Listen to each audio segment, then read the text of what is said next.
Okay, hello everybody, and welcome to another week of What's New and Coming Up with Lipedema.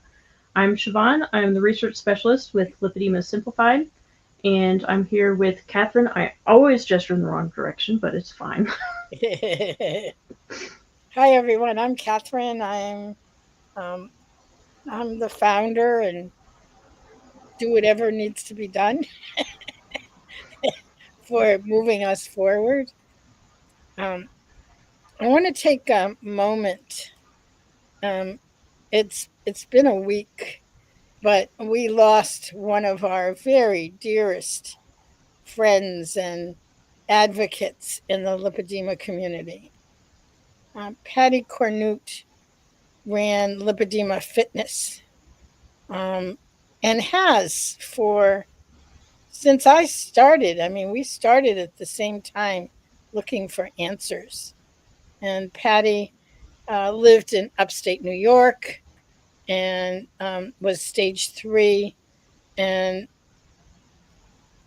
her concern all along, because she would say, if I fall, how am I going to get up? And I would hear Patty's voice in my head because it's a concern that so many of us shared.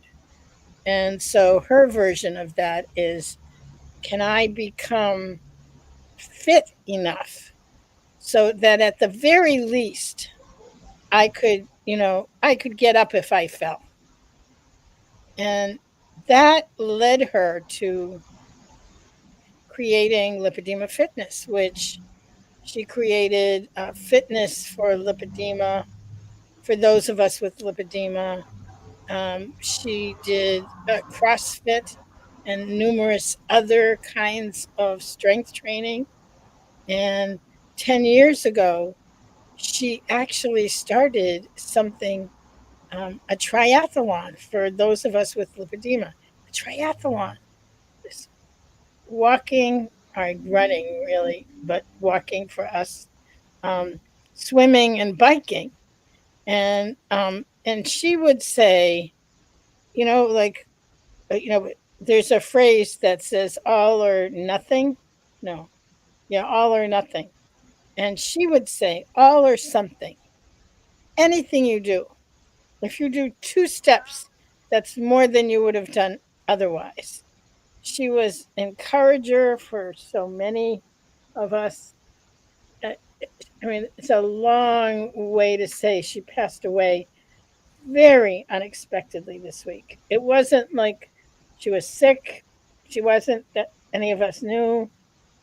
She just literally passed away last Sunday. The services are going to be in Sarasota Springs, which is where she's from, I believe, this coming week. But anyway, we are taking some time online. We've posted a tribute to her. And it really, I mean, before we went live, Siobhan and I were just talking about when you have a chronic disease. So I never thought I'd last this long, honestly. I'm 76. 76, that's like unbelievable. I don't look it, I don't feel it. I have mobility issues. I have issues related to having central lymphatic dysfunction on top of everything else.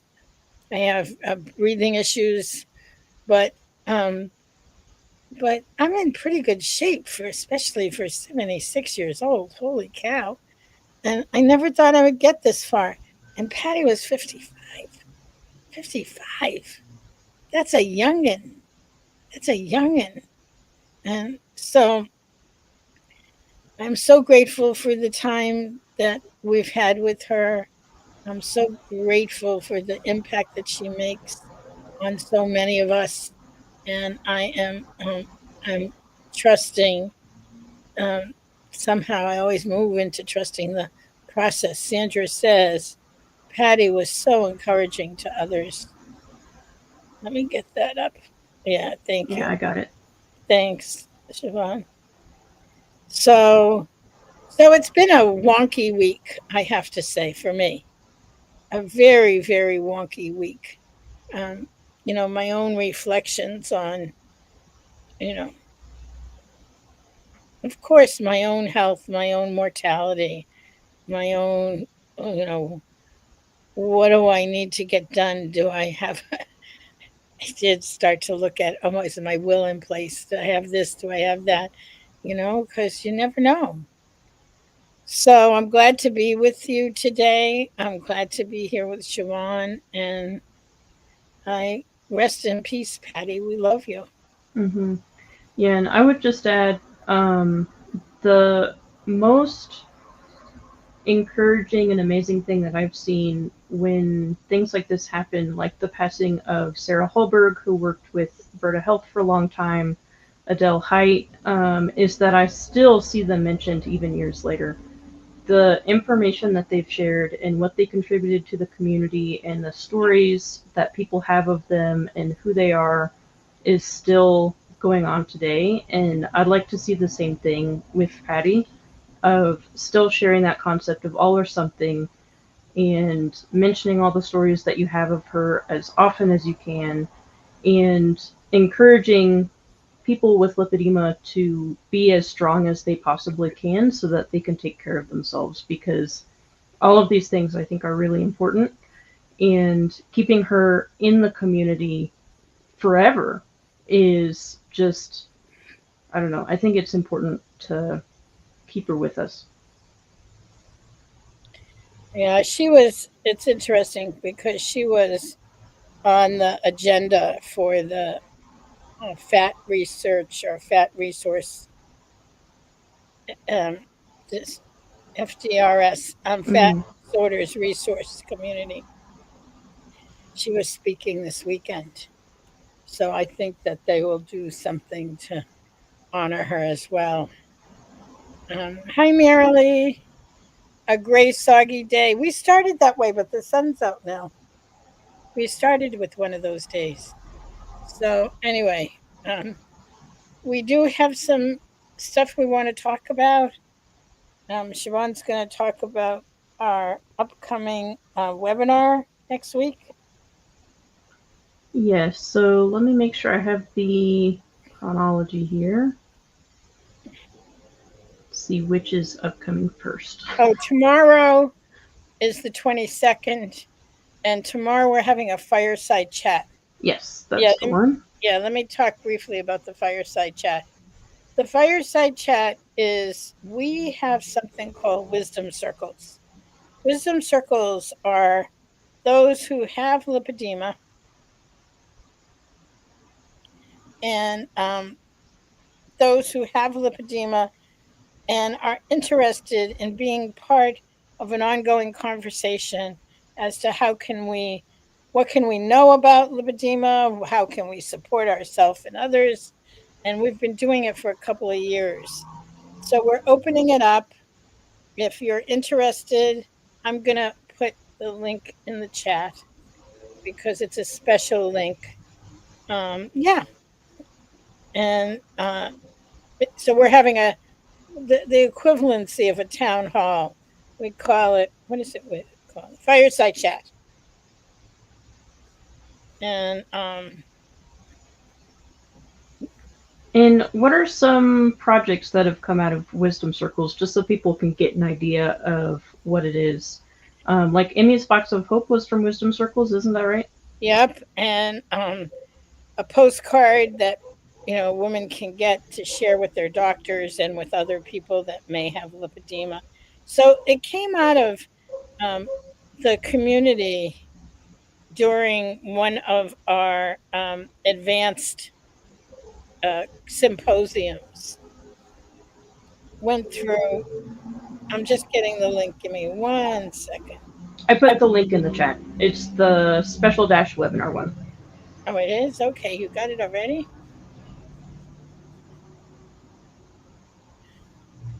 Okay, good.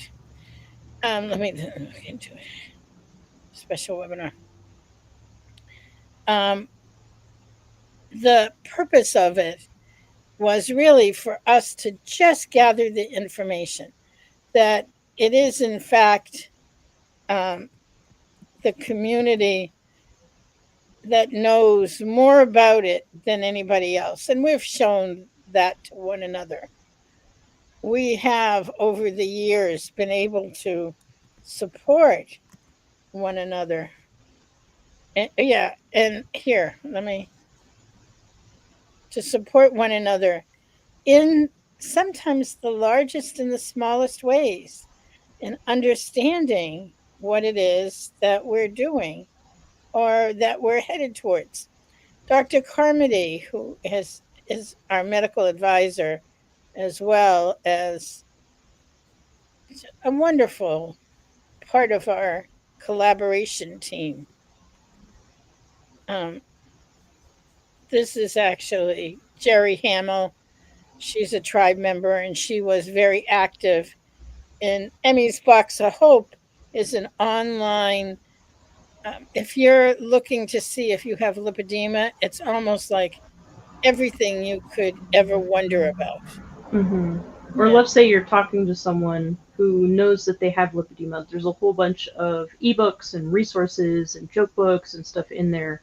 So it's a really good entry point for anybody who, because there's so much stuff out there. So it just concentrates a lot of that initial touch points that you can come back to in one place to make it a lot easier for people. Yeah. And so Jerry and I will be meeting with folks tomorrow at noontime. And that's our fireside chat. Yeah, and that is a free webinar. So if you're interested, make sure to sign up. And for this one as well, if they sign up, do they get the recording afterwards as well? Yes. Okay, yeah. So if you can't make it in person, just sign up and then you'll get the recording in your email after it's all done. Let's see. And then the next thing that's coming up is another free webinar. This one is, I put the link in the chat. It is on Thursday, March 27th at 6 p.m. Eastern. And this is going to be on lipedema reduction surgery, real experiences, and practical guidance. So, Catherine and I will both be there, but then we'll also have people who have gone through lipedema reduction surgery to talk a bit more about their experience, how it went, just honest discussion on it so that people can get access to that perspective. I have to say, I remember when I had my hip replacement. My hip replacement really was a comorbidity to lipedema because of the osteoarthritis. But also, I've also dealt with obesity and lymphedema. So who knows? But it was specific to having the hip replacement. I asked around, I talked to everybody I could find. What was this like? What was that like? I wanted to know what to expect and what was needed from me as I went along the process. And it's fabulous to do that. So, um, and there's the link, learn.lipedema-simplified.org/free-webinar, free-webinar. And so you'll have an opportunity to really listen to and ask questions of a few women who've been through the process. Hi, Teresa. Welcome. Welcome. And just like with the last one, with this webinar, if you can't attend in person, although I do highly recommend coming live, if you can't, just sign up anyway and you'll get that recording. And then for this link, make sure you have it bookmarked because this is our evergreen webinar link. So as new webinars come out, they will be on this link. And then you can just have it, set it as your homepage so you can see what's coming up as soon as possible. And then lastly for today, we have our upcoming 3-day virtual event, conference, however you want to refer to it, that is coming up very soon. So this is April 25th through 27th, and that is a Friday through a Sunday, so it's over a weekend. And this is going to be a holistic approach discussion about surgery. So, again, lipedema reduction surgery. So, not only about the procedure itself, but also talking about how to prepare for the surgery, realistic expectations. If you're not sure, figuring out, is this the right step for you? Is it not? And then what to expect afterwards, what's realistic for everything that comes after. So, this is a topic that has been of interest in the community for a long time. It's something I think people need really high quality information, just access to all of that so that they can figuring out in their head. So some people they already know that they're a no, some people already know that they're a yes, but maybe need more specifics. What does the financial situation look like? What are the questions to ask the surgeon? How do you find a reliable surgeon? And some people aren't sure. So the last two categories are a lot of what this is about. So if you know anybody who is considering lipedema reduction surgery, aren't certain about it, just got diagnosed, they know it's a thing, but don't really know what's involved in it, send them over this way, and they'll have 3 days full of information, but also full of community, people who have been through the surgery or who are asking similar questions to them, who can help them navigate so that they don't feel as alone and overwhelmed as they might be trying to figuring out on their own. That's exactly so that you don't feel overwhelmed. Mm-hmm. So women tell us often how overwhelmed they feel by the process of trying to figure it all out. And that's what we are trying to ameliorate, to make it much easier. Yeah. So I think that is all that we have for this week. But we will be back. I mean, some of us will be back tomorrow and then again on Thursday and on Friday and on multiple other days throughout the week. But for what's new and coming up with Lipedema, we'll be back next Friday. And we'll be updating you on what's going on, tips that we have, just checking in and saying hello, answering questions that you might have. So thank you to everybody for stopping by, and we'll see you next time. Have a great morning, afternoon, evening, wherever you are, and much love.